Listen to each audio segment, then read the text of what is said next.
The divine resonance scanner hummed with ancient power as another cadet stepped forward. Blue light washed over the Etherian's feathered form, and numbers appeared on the display screen. Level 7 connection to the wind gods, announced Dr. Vorthak, making a note on his tablet. Next. David shuffled forward with the rest of the line, watching as cadet after cadet passed through the strange machine.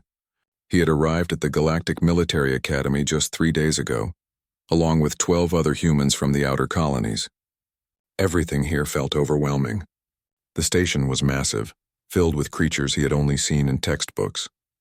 Bird-like Etherians soared through the corridors. Crystalline Nexari clicked across the floors with their gem-covered bodies. Tall, gray-skinned Voltans moved with silent grace. "What does that thing actually do?" whispered Sam, another human cadet standing behind David. "Measures how connected you are to your gods," replied Kira, an Etherian with bright golden feathers. She had been assigned as David's guide, though she seemed more interested in studying humans than helping them. "Every species has patron deities. The scanner reads how much divine energy flows through you." David frowned. What if your species doesn't really have gods? Several alien cadets turned to stare at him. Kira's large eyes widened. "Everyone has gods. How else would you explain your abilities, your technology, your very existence?" Before David could answer, Dr. Vorthak called out, "Human cadets, step forward." David's stomach tightened. The scanner looked intimidating up close. It stood 12 feet tall, covered in symbols that seemed to shift when he wasn't looking directly at them. The opening was just wide enough for a person to walk through. Energy crackled between metal plates on either side. "This is a simple procedure," Dr. Vorthak explained. His crystalline body reflected the scanner's light, creating dancing patterns on the walls. "The machine reads your spiritual signature. It tells us how strongly your patron deities have blessed you. Higher numbers mean better performance in advanced training." The first human cadet, a woman named Lisa from Mars Colony, stepped through. The scanner's hum grew louder. Lights flickered across its surface. Then the display showed an error message. Dr. Vorthak tapped the screen. "Strange. Let me recalibrate." He pressed several buttons. "Try again." Lisa walked through once more.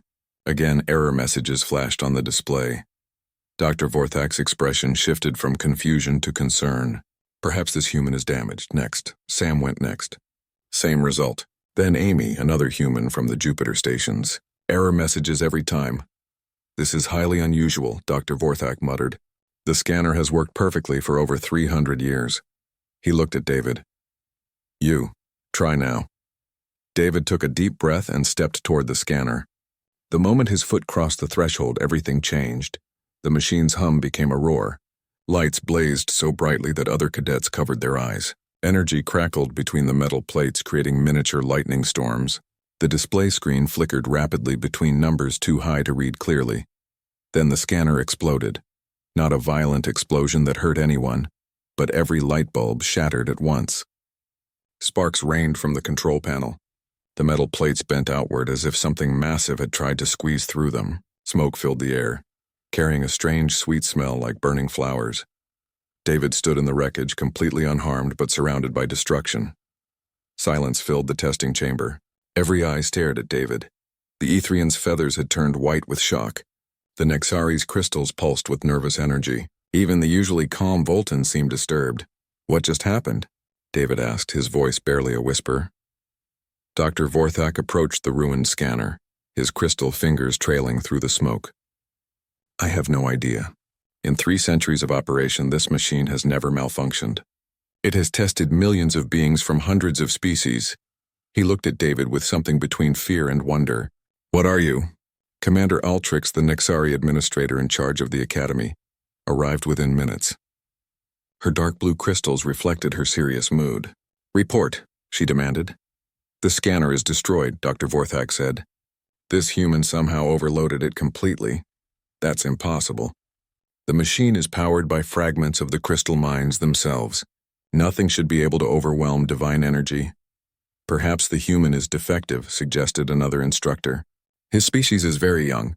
Maybe they lack proper spiritual development." David felt his face burn with embarrassment. Around him, other cadets whispered among themselves. He caught fragments of their conversations. "Broken human. Dangerous.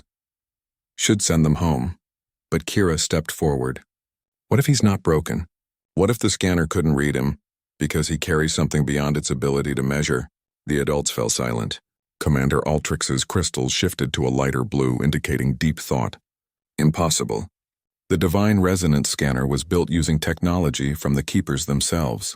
It can measure any form of divine energy in the known universe. Then maybe, Kira said quietly, this human carries something from outside the known universe. Dr. Vorthak examined his tablet, scrolling through data from the brief scan before the explosion. There was something. Just before the overload, I detected an energy signature unlike anything in our databases. It was ancient. Older than our oldest records. And how old? Commander Altrix demanded. If these readings are correct, older than the gods themselves. A chill settled over the room. Everyone knew that the gods had existed since the beginning of time. They were the source of all power, all knowledge, all existence. Nothing could be older than the gods. Run the test again, Commander Altrix ordered. Use backup equipment. Ma'am, all our testing equipment operates on the same principles. If this human can overload the main scanner, he'll destroy anything else we try. David stepped forward. Maybe I should just leave. I don't want to cause problems. No. Commander Altrix's voice was firm. If you carry power that can overwhelm divine technology, we need to understand it. For the safety of everyone in the galaxy, she turned to Dr. Vorthak. Contact the archives. Search for any references to energy signatures that predate divine influence, and send a message to the Cosmic Council. They need to know about this immediately. As the adults began making plans, David felt more lost than ever. He had come here to learn how to serve in the galactic military, to make his colony proud. Instead, he had broken their most important machine and become some kind of scientific mystery. Kira moved to stand beside him. Don't look so worried. This might be the most exciting thing to happen at the Academy in centuries. I just want to be normal, David said. Normal is overrated, she replied with a slight smile. Besides, I think you're about to discover that humans are anything but normal. Looking around at the ruined scanner and the worried faces of his instructors, David was beginning to fear she might be right. 3 weeks had passed since the scanner incident, and David's life had become a series of tests and examinations. Every morning, Dr. Vorthak arrived at his dormitory with a new machine, a new theory, or a new worried expression on his crystalline face. David sat in the research lab while yet another device hummed around him. This one looked like a metal crown connected to dozens of wires and blinking displays. Dr. Vorthak watched the readouts with growing frustration. The quantum divine analyzer is showing the same impossible results, the doctor muttered. Your energy signature reads as approximately 47 billion years old. That doesn't make sense, David said. I'm 19. Exactly. According to our oldest historical records, the universe itself is only 38 billion years old. You're apparently older than existence. Dr. Vorthak removed the crown device and set it aside. Every instrument gives us the same answer. You carry something that predates reality as we understand it. Sam and Lisa had been tested too, along with all the other human cadets. Every single one showed the same ancient energy signature, though none had destroyed equipment like David had. Whatever humans carried, David seemed to have a particularly strong version of it. Kira perched on a nearby chair, her golden feathers ruffled with excitement. She had become fascinated by the mystery and spent most of her free time in the lab. Have you checked the deep archives yet? I've been working on that, Dr. Vorthak replied. He activated a holographic display that filled half the room with swirling text and images. The problem is that most records from the early cosmic periods are incomplete. But I did find something interesting. The display shifted to show an ancient symbol that seemed to pulse with inner light. Even looking at it made David feel strange, like something deep in his chest was responding. This symbol appears in the oldest fragments we have from 12 different species, Dr. Vorthak explained. It's always associated with the same phrase, though translated differently in each language. The Etherians call it the flame that burns before wind. The Nexari referred to it as the light before crystal. The Voltans name it the fire that gave birth to thought. What does it mean? David asked. According to legend, it represents the original source of all power in the universe, the spark from which even the gods were born. Dr. Vorthak paused the display on a page covered in symbols that hurt to look at directly. Most scholars consider it mythology, A creation story that primitive species invented to explain existence. Kira leaned forward. But what if it's not mythology? Before Dr. Vorthak could answer, the lab doors opened and Commander Altrix entered. Her crystals were flashing rapid patterns of deep blue and gold indicating extreme agitation. Doctor, we have a problem. Several governments have demanded that we turn over the human cadets for their own testing. The Etherian Wind Council wants to study their divine anomaly.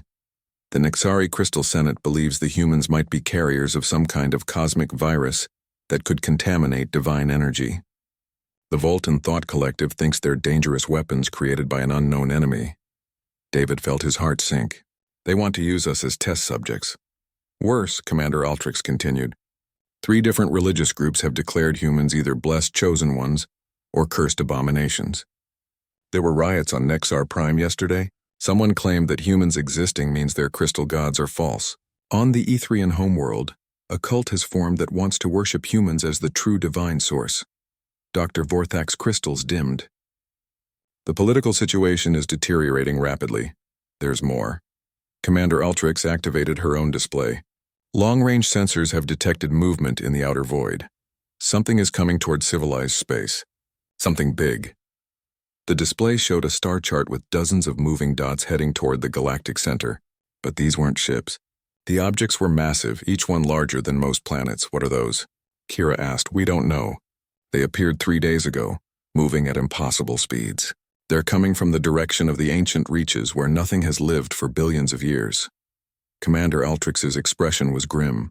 The timing can't be a coincidence. First we discover humans carry impossible energy signatures. Now ancient entities are moving for the first time in recorded history. David stared at the approaching objects. You think they're connected to us? I think, said a new voice from the doorway, that they have been waiting. Everyone turned to see a figure that made them all step back in shock. It was tall and thin, covered in what looked like living shadows. Where its face should be, stars gleamed in an endless void. When it moved, reality seemed to bend slightly around it. A keeper, Commander Altrix whispered. Impossible. They haven't been seen for over 1,000 years. The ancient being stepped into the lab. Its voice sounded like distant thunder. We have been watching, waiting for the signs. The flame carriers have finally awakened. Dr. Vorthak nearly dropped his tablet. Flame carriers? What the young human bears is not merely energy. It is the original fire, the spark of pure creation from which all things were born. The keeper turned its star-filled gaze to David. Your species carries fragments of the flame beyond the gods, the fire that existed before existence, that gave birth to the very concepts of divinity and reality. That's impossible, Dr. Vorthak protested. If such a thing existed, we would have detected it long ago. You could not detect it because it was sleeping. Humans were designed as vessels to carry the flame safely through the long ages, until the universe was ready for its return. But now the flame stirs, and its movement calls to us. The first beings it created to serve as guardians. Kira's feathers had turned completely white, the objects heading toward us. Those are more keepers? My brothers and sisters returning from the deep places where we have waited. We come because the time of awakening has begun. The keeper looked at David again. You and your kind are not merely another species joining the galactic community. You are the return of the creative force that gave birth to gods themselves. David felt overwhelmed. I don't understand any of this. I'm just a colonist from New Terra. I came here to learn military tactics. You came here because the flame guided you. It seeks to reunite with its own kind, scattered across your species. The keeper raised one shadowy hand, and the ancient symbol Dr. Vorthak had found appeared in the air, burning with real fire. This is your true heritage, young flame carrier. Not conquest or dominion, but the power to create and transform. Commander Altrix stepped forward. If what you're saying is true, then every major power in the galaxy will want to control or destroy the humans. The political situation will become a war. War has already begun, the keeper replied. The moment this one's flame burned bright enough to destroy your divine scanner, every god in the galaxy felt it. Some welcome the return of their source. Others fear it means their ending. The ancient being began to fade. Choose your allies carefully. The universe is about to remember what came before the gods. As the keeper vanished, alarms began sounding throughout the station. Dr. Vorthak's communication device flashed with urgent messages. "What now?" Commander Altrix demanded. "Long-range communications are reporting massive disturbances across known space," Dr. Vorthak read from his device. "The Etherian wind gods have manifested physically for the first time in millennia. The crystal mines are pulsing with unknown energy. The Voltan Thought Collective is experiencing what they call impossible new concepts." David looked around at the worried faces surrounding him. "The gods are responding to us." "Not responding," Kira said quietly. "Awakening. Just like you are." Through the lab's viewing port, David could see distant stars that seemed to be flickering in patterns he almost recognized. Whatever was happening to him, to all humans it was spreading across the galaxy, and somehow he knew this was only the beginning. Emergency sessions had been called across the galaxy, but David knew nothing about the political chaos his existence had created. He sat in the Academy's observation deck, watching ships arrive from every major civilization. The station had become the center of the most important gathering in galactic history. Lisa sat beside him, equally overwhelmed by the attention. "I still can't believe all this is because of us. Yesterday I was worried about passing my physics exam." Through the massive viewing windows they could see the fleet assembling. Etherian wind ships that seemed to fly without engines, Nexari crystal vessels that looked like living gemstones, Voltan thought ships that existed partially in mental space, and dozens of other designs from species David had never heard of. "The Cosmic Council hasn't met in full session for over 200 years, Kira explained as she joined them. Her feathers remained white with stress. "Now every major civilization has sent representatives. Some are bringing their religious leaders. Others are bringing their military commanders." Sam approached their group looking pale. "I just overheard some instructors talking. 3 systems have declared war on each other over whether humans should be protected or destroyed. The Rigel Commonwealth thinks we're blessed by the original creator. The Vega Alliance believes we're cosmic parasites that steal divine energy. The Centauri Federation wants to capture us and study how to extract our power." David closed his eyes. All he had wanted was to serve his colony, maybe see some of the galaxy. Instead, his very existence was tearing apart interstellar civilization. "It's not your fault," Kira said gently. "None of you chose to carry this power." "That doesn't make it easier," David replied. The observation deck's communication system activated, and Commander Altrix's voice filled the room. "All cadets report to Assembly Hall 7 immediately. The council session is about to begin, and they want to see the humans directly." Assembly Hall 7 was the largest space on the station, designed to hold representatives from hundreds of different species. When David and his fellow humans entered, they found themselves facing a crowd unlike anything they had imagined. The Etherian delegation filled one section, their feathers creating a rainbow of colors that shifted with their emotions. Beside them, the Nexari representatives stood like living crystal sculptures, their surfaces reflecting lights that created patterns across the walls. The Voltans occupied a raised platform, their tall gray forms perfectly still as they communicated through pure thought. But David's attention was drawn to the beings at the center of the hall. 3 figures that seemed to bend space around them, their very presence making reality feel unstable. More keepers had arrived. "Honored representatives," Commander Altrix addressed the assembly. "We have called this emergency session because of a discovery that affects every civilization in known space." She gestured toward David and the other humans. "These beings carry energy signatures that predate divine influence itself." The hall erupted in voices, clicks, chirps, and other sounds of communication.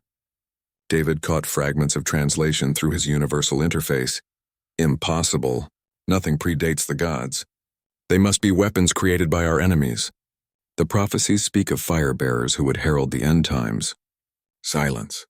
The command came from one of the keepers, and every being in the hall immediately fell quiet. "We will speak truth to this assembly." The ancient being stepped forward, its star-filled form commanding attention from every creature present. "These humans carry the original flame, the creative fire from which your gods were born. They are not weapons or parasites or blessed chosen ones. They are the return of the source that gave birth to existence itself." A Nexari representative stepped forward, his crystal body flashing angry red patterns. "You ask us to believe that these primitive mammals carry power greater than the crystal minds themselves? We ask you to believe evidence." The keeper gestured, and the air filled with holographic displays showing energy readings, historical data, and symbols that made everyone present feel a strange recognition. Every test confirms it. Every ancient record supports it. These beings carry fragments of the power that created your gods. An Etherian priestess spread her wings wide. If this is true, then we have been worshipping echoes while the true source walked among us unknown. Not echoes, another keeper corrected. Your gods are real. They were created by the original flame, to serve as guides and protectors for younger species, but the flame itself was divided and hidden, waiting for the right time to awaken. Why now? Demanded a Voltan representative. Why reveal themselves at this moment? The third keeper answered. Because the universe is ready for its next phase of growth. Your species have matured. You no longer need the protection of gods. You are ready to learn to create rather than merely worship. David found himself standing before he realized it. Every eye in the assembly turned to him, and he felt his heart racing. But something inside him, some instinct he didn't understand, told him to speak. We didn't ask for this, he said, his voice somehow carrying clearly through the massive hall. We didn't know we carried anything special. We just wanted to join your community, to learn from you, to contribute what we could. He looked around at the diverse beings surrounding him. If we have some kind of power, we don't want to use it to rule over anyone. We want to share it, to help everyone grow stronger together. The hall was completely silent for a long moment. Then the Etherian priestess stepped forward. You would teach us to touch the original flame ourselves? If we can figure out how, David replied. We don't even understand what we carry yet. This changes everything, whispered a Nexari delegate. If the power can be shared rather than hoarded, if it can be taught rather than stolen, added an Etherian. If it represents growth rather than dominance, concluded a Voltan. But not everyone in the assembly was pleased by this possibility. A group of beings David didn't recognize moved to the center of the hall. They were tall and dark, with too many joints in their limbs and eyes that reflected no light. The Umbral Collective rejects this revelation, their spokesperson declared. We have spent millennia building our civilization on the certainty that the Void Lords are supreme. If these humans carry power that predates our gods, then everything we believe is meaningless. Your beliefs need not change, one of the keepers said patiently. The Void Lords remain what they have always been. The original flame does not diminish them. It diminishes everything. The Umbral representative's voice was filled with rage. We will not accept that our gods are secondary to any power, especially one carried by these weak mammals. Other voices joined the Umbral protest. Representatives from a dozen different species declared that they would rather fight than accept human superiority. The hall began to divide into factions, with some species moving to support the humans while others gathered around those who opposed the revelation. Commander Altrix tried to restore order, but the divisions were too deep. David watched in growing horror as the greatest gathering in galactic history dissolved into angry arguments and threats of war. This is what I was afraid of, he said to Kira. We're not bringing people together. We're tearing them apart. Growing pains, Kira replied, though her feathers betrayed her own worry. Change is always difficult, especially change this big. One of the keepers approached David as the assembly broke up into smaller, arguing groups. Young flame carrier, you must prepare yourself. Some will welcome your gift. Others will seek to destroy it rather than accept what it means.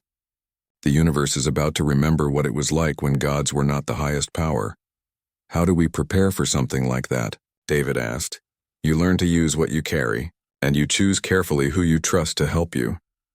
The ancient being looked around at the chaotic assembly. War is coming whether you want it or not. The question is whether you will face it as victims or as the guardians of creation's greatest gift. As the session ended and delegates began returning to their ships to carry news across the galaxy, David realized that his quiet life was truly over. Whatever happened next, humanity would be at the center of it, and somehow, the fate of every civilization in known space now rested on the shoulders of a 19-year-old colonist who still didn't understand what he carried or how to control it. The flame within him flickered, and for just a moment David thought he felt it respond to his emotions. When he looked up, several nearby lights had grown brighter without any apparent cause. The awakening was accelerating, and he was running out of time to learn what it meant. The ancient archives deep beneath the academy held secrets older than most civilizations. David followed the keeper through corridors that seemed to exist partially outside normal space, their walls covered in symbols that shifted and changed when viewed directly. Sam and Lisa walked beside him, all three humans having been summoned for what the keeper called the full revelation. Dr. Vorthak and Kira accompanied them, along with Commander Altrix. The political situation across the galaxy had deteriorated rapidly over the past week. 3 star systems had declared independence rather than accept human significance. 2 others had formed a military alliance specifically to capture and study humans. Religious wars had broken out on 12 different worlds. "The time for half-truths is over," the keeper said as they descended deeper into the station's core. "If the flame carriers are to survive what comes next, they must understand their true nature." They entered a vast chamber that David was certain hadn't existed moments before. The walls curved impossibly, creating a sphere of space that seemed much larger inside than the station could contain. In the center, a pool of liquid light reflected images of distant stars and swirling galaxies. "Behold the memory pool," the keeper announced. "Here we preserve the true history of creation, waiting for the day when the flame would return and need to remember itself." The pool's surface rippled, and images began to form in its depths. David saw swirling chaos, raw potential without form or structure. Then slowly, a single point of light appeared in the darkness. "In the beginning there was only the flame," the keeper narrated. "Pure creative potential. Infinite possibility. It existed alone in the void, dreaming of what might be." The point of light began to expand, sending out streams of energy that formed patterns of incredible complexity. As David watched, he felt something deep inside him respond to the images, as if he were remembering rather than learning. "The flame grew lonely," the keeper continued, "so it began to create. First came space, then time, then matter and energy. But creating these things required the flame to divide itself, to give portions of its essence to bring new things into existence. The images showed the flame breaking apart, its fragments becoming stars and planets, forces and laws of nature. But David noticed that some pieces were different, glowing with a purer light than the rest. Most of the flame became the raw material of reality. But the flame was wise. It knew that someday the universe would need to grow beyond what it had become, so it preserved fragments of its original essence, hiding them in the genetic memory of a species that would not exist for billions of years. "Humans," Lisa whispered. "The youngest sentient species," the keeper confirmed, "created specifically to carry the preserved flame until the universe was ready for its return. You are not evolved from earlier life forms as your scientists believe. You were designed by the flame itself as living repositories of original creation." Dr. Vorthak's crystals flickered rapidly. "But what about our gods? The crystal mines, the wind gods, the void lords, all the divine beings we have worshipped?" The pool showed new images, beings of tremendous power emerging from the scattered fragments of the flame.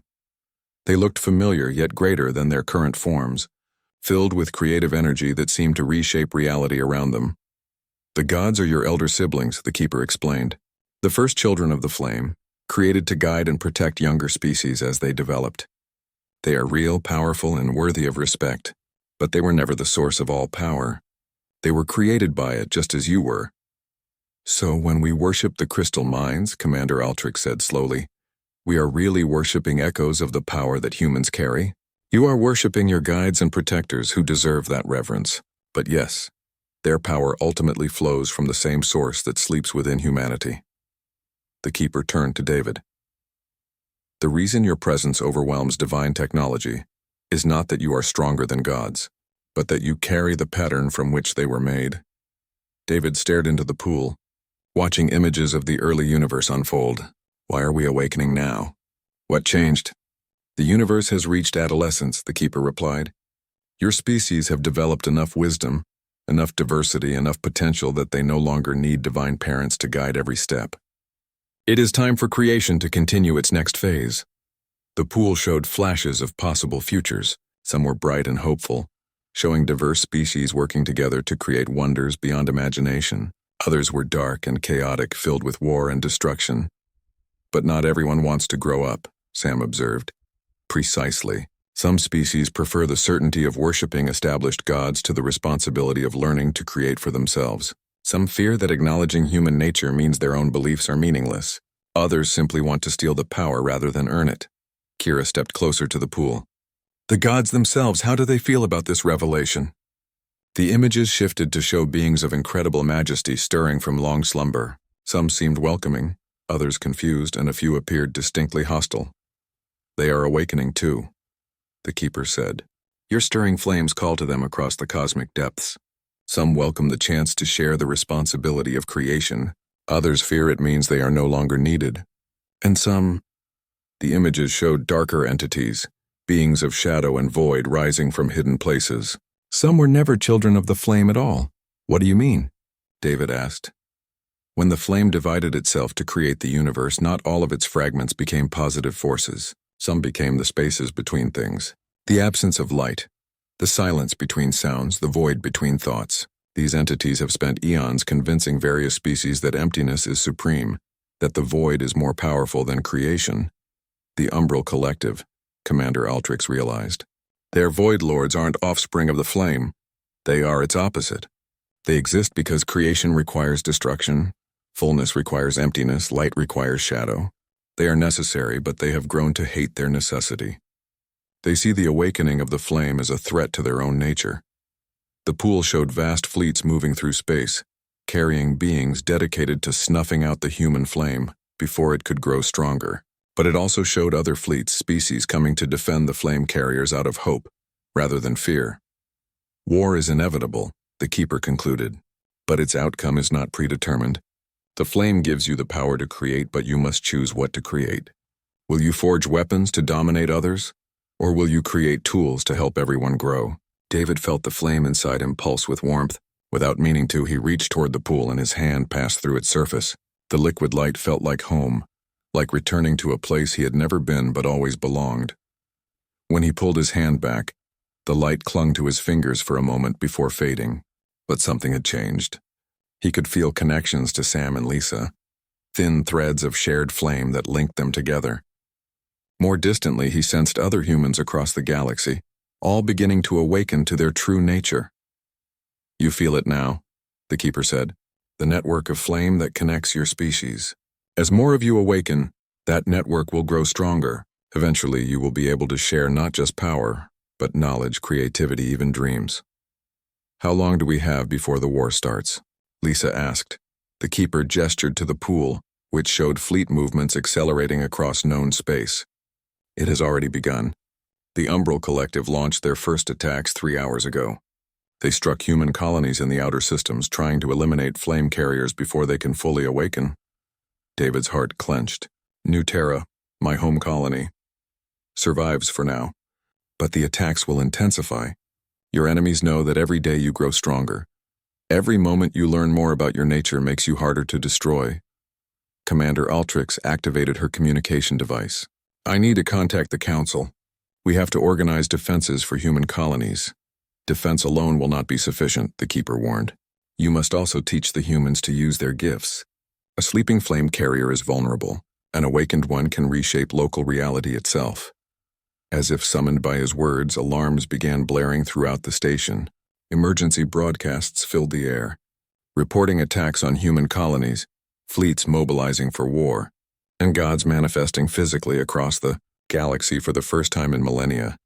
David looked around at his companions. Dr. Vorthak was frantically analyzing data from the memory pool. Commander Altrix was coordinating with military commanders across known space. Kira was trying to contact her own people to learn which side the Etherians would choose. I don't know how to use this power, David said to the Keeper. I don't even know what it really is. You know more than you realize, the ancient being replied. Every human instinctively understands creation. You build, you dream. You imagine things that have never existed and then make them real. The flame simply amplifies what you already are. David closed his eyes and tried to feel the warmth inside him. When he opened them again, the lights in the chamber had grown brighter and he could see new possibilities shimmering in the air around them. Weapons that could protect without destroying, ships that could travel by reshaping space instead of fighting through it, technologies that could help entire species grow beyond their current limitations.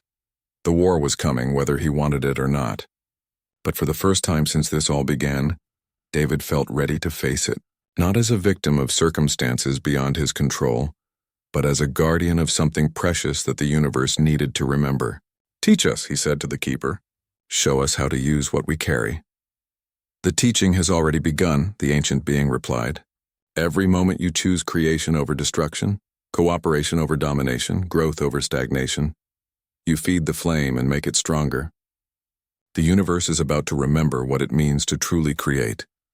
As they prepared to leave the memory pool and return to a galaxy at war, David felt the flame inside him burn brighter. Soon, very soon, humanity would have to prove that they were worthy guardians of creation's greatest gift. The ancient truth was revealed, but now came the harder task of living up to it. The first attack came at dawn, ship time. David was practicing with the other human cadets in the Academy's modified training facility when the station's shields lit up like a star. Through the viewing ports, he could see sleek black vessels emerging from what looked like tiers in space itself. "Umbral Collective Ships," Commander Altrix announced over the communication system. "All students to emergency stations. This is not a drill." David had been working with Dr. Vorthak for 2 weeks, learning to control the flame inside him. He could now make lights brighter, warm cold rooms, and sometimes create small objects out of pure energy. But facing actual combat felt completely different than practice sessions. Sam grabbed his arm as they ran toward their assigned positions. "I can't do this. Yesterday I made a flower out of light. Today they want me to fight ships." "We don't have to fight them," David replied, though he wasn't sure he believed it. "The keepers said we're supposed to create, not destroy." The station shook as energy beams struck the outer hull. Through the internal displays, David could see dozens of umbral vessels surrounding them, their dark hulls seeming to absorb light rather than reflect it. But he also saw other ships arriving, vessels from species that had chosen to protect the humans rather than destroy them. Etherian wind ships danced between the enemy vessels, their movements impossible to predict. Nexari crystal ships fired beams of pure light that made the umbral vessels recoil. Even some Voltan thought ships had come, their mental attacks disrupting enemy coordination. "The Academy is now a battlefield," Kira said, as she joined the human cadets in their emergency shelter. Her feathers were bright gold with battle excitement, but her eyes showed concern. "My people voted to protect you." The wind gods themselves spoke, saying that snuffing out the original flame would be like killing the source of wind itself. The shelter shook again, more violently this time. Emergency lights flickered, and David felt something strange happen. The flame inside him responded to his fear and anger, growing brighter and warmer. Around him, the lights stopped flickering and began to glow more steadily. "David," Lisa whispered, pointing to the walls around them. "Look!" The metal walls were changing, becoming stronger and more resilient. Not through technology or engineering, but through will made manifest. David was unconsciously reshaping matter itself, making their shelter more protective. Dr. Vorthak's voice came through their communication devices. "All flame carriers, report to the central hub immediately. We're going to try something that's never been attempted before." They made their way through corridors filled with rushing personnel and emergency lighting. The central hub was the Academy's main command center, filled with displays showing the battle raging around them. David counted at least 50 enemy ships, but Allied forces were arriving constantly. "The situation is deteriorating," Commander Altrix explained as they gathered around a central holographic display. "The Umbral Collective isn't just trying to destroy the Academy. They're targeting human colonies across the galaxy. 17 settlements have gone dark in the past 6 hours. David felt rage building inside him, and the flame responded. Several displays around the room grew brighter, and he noticed that the holographic projections became more detailed and lifelike. "We need to end this quickly," Dr. Vorthak said. "But conventional weapons aren't working well against Umbral void ships. Their hulls absorb most forms of energy." One of the keepers materialized in the center of the room, its star-filled form somehow reassuring despite the chaos around them. "Young flame carriers, the time has come to use your gifts not as weapons but as tools of creation. You cannot destroy the void, but you can fill it with something better." "I don't understand," Sam said. "The umbral vessels exist by creating pockets of absolute nothingness, empty space that consumes energy and matter." The keeper gestured toward the display showing enemy ships. "But what happens when nothingness encounters the original flame?" David thought he understood. "We don't fight them. We create in the spaces they've emptied. Precisely. You fill their void with light, with life, with possibility. Not to destroy them, but to give them a choice between emptiness and creation. The station shook again and alarms warned that the shields were failing. Through the viewing ports, David could see umbral ships moving closer, their void weapons tearing holes in local space-time. How do we do it? Lisa asked. Together, the Keeper replied. Link your flames. Share your creative potential. Show the galaxy what humans were truly designed to do. David reached out instinctively, taking Lisa's hand on one side and Sam's on the other. The moment their fingers touched, he felt their flames merge with his own. What had been 3 separate sparks became a single, much brighter fire. Other human cadets joined the circle, each connection making the shared flame stronger. David could feel Amy's artistic vision, Sam's engineering precision, Lisa's natural empathy, and the unique gifts of 8 other humans all flowing together. Now, the Keeper said, reach beyond the station. Touch the void spaces the enemy has created and fill them with what they lack most. David closed his eyes and extended his awareness outward. He could feel the umbral ships like cold spots in reality, places where existence had been deliberately emptied. But he could also sense something else, something the enemy hadn't expected. They're not evil, he said in surprise. They're lonely. The void entities chose emptiness because they believed it was their only option, the Keeper confirmed. They have forgotten that even nothingness can be transformed. Working together, the human cadets began to create. Not weapons or shields, but something much more powerful. They filled the empty spaces around umbral ships with warmth, with light, with the possibility of connection. They created bridges across the void, offering the shadow beings a chance to experience fullness instead of emptiness. The effect was immediate and stunning. Umbral ships began to slow, their void weapons failing as the spaces they tried to empty filled faster than they could drain them. Some ships retreated, but others stopped attacking entirely. On the main display, they could see umbral crews responding to the offered connections. For the first time in eons, void beings were experiencing what it felt like to create rather than consume. It's working, Commander Ultrix said in amazement. Half their fleet has stopped fighting. But the battle wasn't over. The remaining umbral ships opened fire with conventional weapons, and David realized that not all void entities were ready to accept the alternative to emptiness. Some choose destruction over growth, the Keeper said sadly. This too is their right. Allied ships moved to engage the remaining attackers while David and the other humans maintained their creative field, protecting the umbral vessels that had chosen to experience fullness. The battle became something unprecedented, a fight to defend both attackers and defenders, giving everyone the chance to choose their own path. As the last hostile umbral ships retreated into deep space, David felt something change across the galaxy. Through the shared flame network, he could sense other humans awakening on distant worlds. Each one added their unique gifts to the growing web of creative potential. This is just the beginning, Lisa said, echoing his thoughts. The first battle of the Awakening War, Kira agreed. But maybe also the first victory for creation over destruction. Dr. Vorthak was analyzing readings from the battle. The energy patterns you created are spreading. Every system where umbral forces attacked is now experiencing increased creative potential. Artists are painting impossible colors. Engineers are designing technologies that shouldn't work but do. Scientists are discovering new laws of physics. David looked around at his fellow humans, all of them exhausted but glowing with inner fire. They had faced their first real test and proven that the flame they carried could transform rather than dominate. What happens now? Sam asked. Through the viewing ports, they could see ships from dozens of species approaching the academy. Some came as allies, others as supplicants wanting to learn about the creative flame, and a few as new enemies drawn by the display of power. Now we learn to be teachers as well as students, the Keeper replied. The universe has remembered that creation is possible. Your task is to help it remember how to create wisely. David felt the flame inside him burn steady and warm. The war was far from over. But for the first time since this all began, he believed they might actually be able to fulfill their purpose. Not as conquerors or rulers, but as gardeners helping the galaxy grow into something better than it had ever imagined possible. The awakening had begun in earnest, and there would be no going back. 6 months had passed since the battle at the academy, and the galaxy had transformed in ways no one had expected.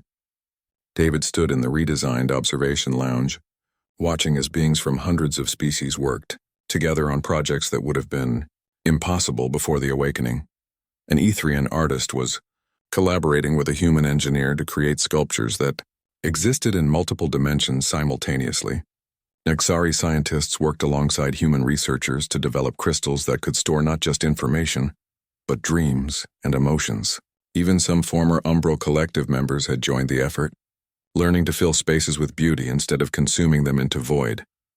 "The quarterly reports are remarkable," Commander Altrix said, as she joined David at the viewing window. Her crystals had taken on new hues since exposure to human creative energy, colors that hadn't existed in Nexari physiology before. Technological advancement across all participating species has increased by over 300%. Artistic expression has reached levels our databases can't even categorize, and the rate of peaceful conflict resolution has improved dramatically. David smiled, but he could see the concern in her expression. But not everyone is happy about the changes. 3 major stellar confederations have declared the awakening a form of cosmic contamination. They've quarantined themselves from any contact with flame-touched systems. The Rigel Commonwealth has gone further, attempting to create artificial gods to replace what they see as corrupted divine entities. Through their shared flame network, David could sense his fellow humans across the galaxy. Sam was on the Nexari homeworld, teaching crystal singers how to create music that could reshape matter. Lisa was with the Etherians, learning how wind dancing could be combined with human creativity to generate entirely new forms of flight. Other humans worked with dozens of species, sharing the gift of creation while learning new ways to express it. But he could also sense the darker currents. Species that had chosen isolation over growth, entities that preferred the old certainties to new possibilities. And somewhere in the deep void between galaxies, something vast and ancient was stirring.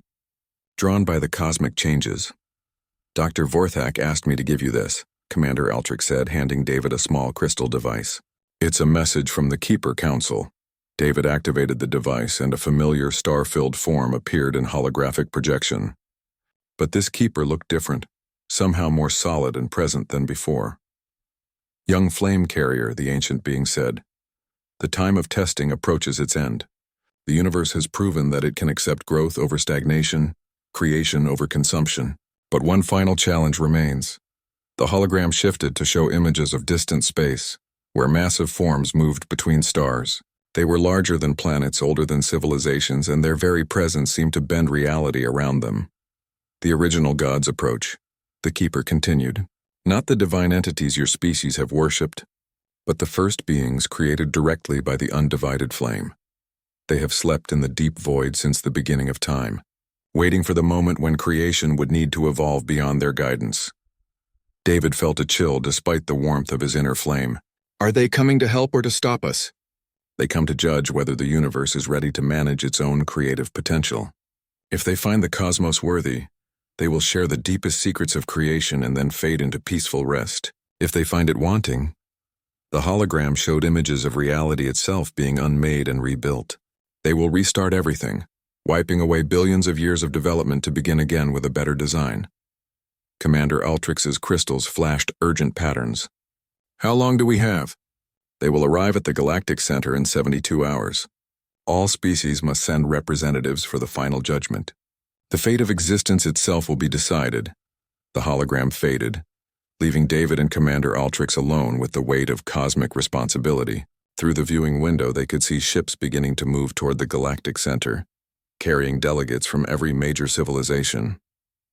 "I need to gather the other human cadets," David said.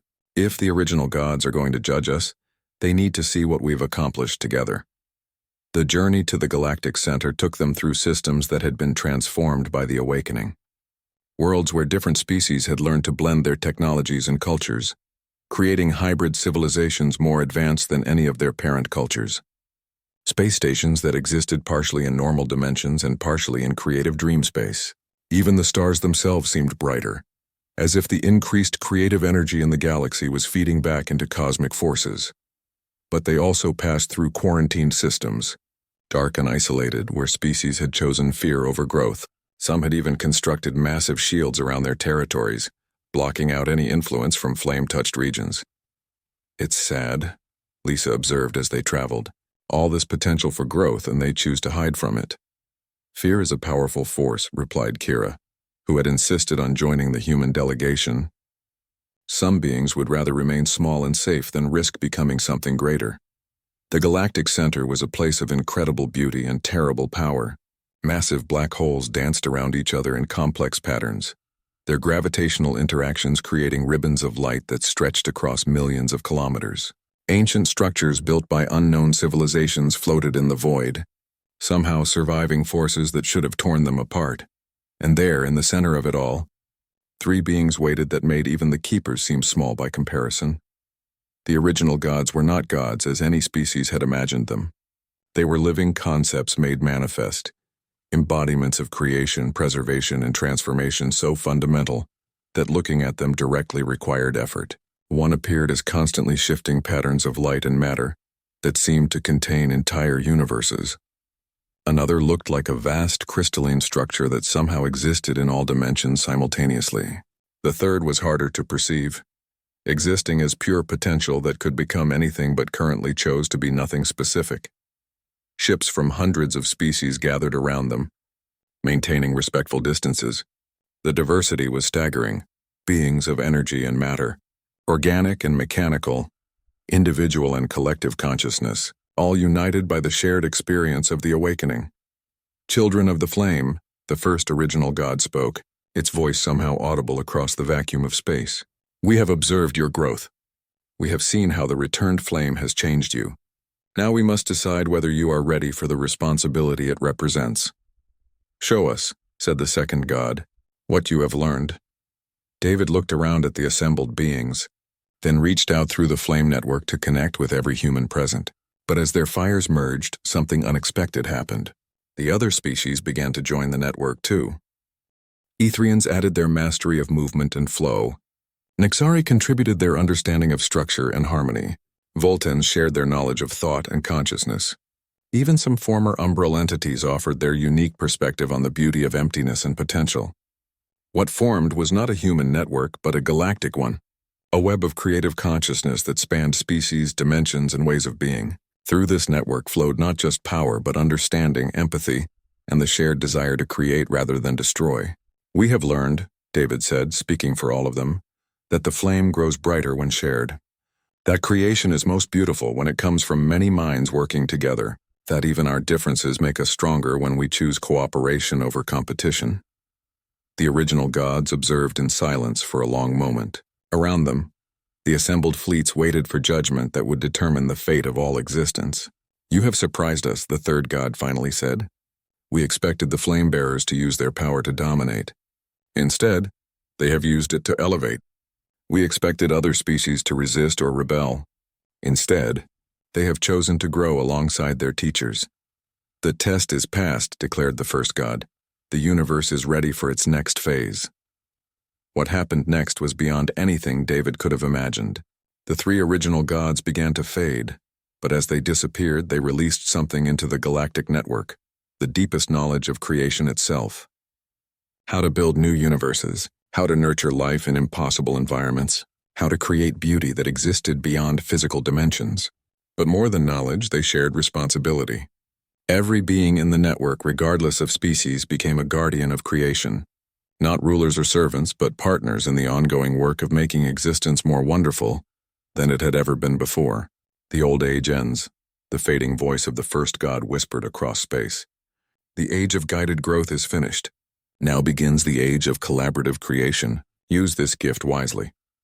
As the original gods faded into peaceful rest, David felt the flame inside him change. It was no longer just human potential, but universal potential. The network that connected all the willing species had become permanent, creating a galactic consciousness that preserved individual identity while enabling unprecedented cooperation. Ships began to disperse, carrying the news across known space. Some species would reject the new reality and continue in isolation. Others would join the growing community of collaborative creators. But the choice was now freely available to everyone. The Academy, when they returned to it, had been completely transformed. The old structures remained, but they were enhanced with additions that seemed to grow from pure imagination. Gardens that existed in multiple dimensions. Libraries that contained not just information, but actual experiences. Workshops where beings from different species could collaborate on projects that transcended any single culture's limitations. What happens now? Sam asked as they gathered in their old observation lounge, now expanded to accommodate visitors from across the galaxy. Now we learn, David replied, feeling the vast network of knowledge and creativity flowing around them. We teach, we explore, we create things that have never existed before. He looked around at his friends, human and alien alike. We prove that the original gods chose correctly when they decided to trust us with creation itself. Through the viewing window, he could see construction beginning on new types of vessels, ships designed not for war or even exploration, but for the pure joy of creative expression. Some would carry artists to paint with the light of stars. Others would transport philosophers to contemplate the nature of existence itself. A few were being designed to explore realities beyond the physical universe. The scanner that had started it all had been rebuilt, but now it served a different purpose.